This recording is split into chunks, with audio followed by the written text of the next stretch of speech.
Kim Chu, nagsalita na. Gaano katotoo ang chika at bulong ng isang birdie na si Kim Chu raw umano ang nag-request sa Star Cinema na iurong for next year ang showing ng Kim Pao movie na My Love Will Make You Disappear. Bukod kasi sa ngaragan na, may espekulasyon na pressure daw ang Chinita Princess sa box office result ng pelikulang Unhappy For You na patuloy na pumapalo sa takilya.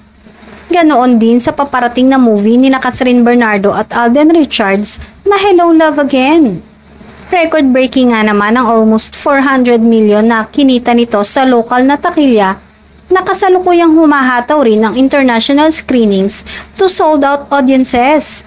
Tough act to follow nga raw itong maituturing at masyado ring close ang gap nito sa Josh Lia movie kung matutuloy ito.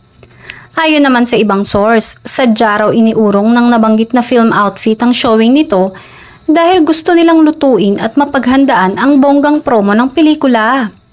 Sa ngayon daw, prioridad ng Star Cinema ang promotion ng Hello Love Again ng Kathden na sequel sa Hello Love Goodbye na isa sa highest grossing Pinoy films of all time na may pruweba na sa box office. Sa kasalukuyan, nagsimula na ang pre-selling ng Kathden movie na may November 13 playdate. Ang Kim Pao movie ay originally slated for an October playdate.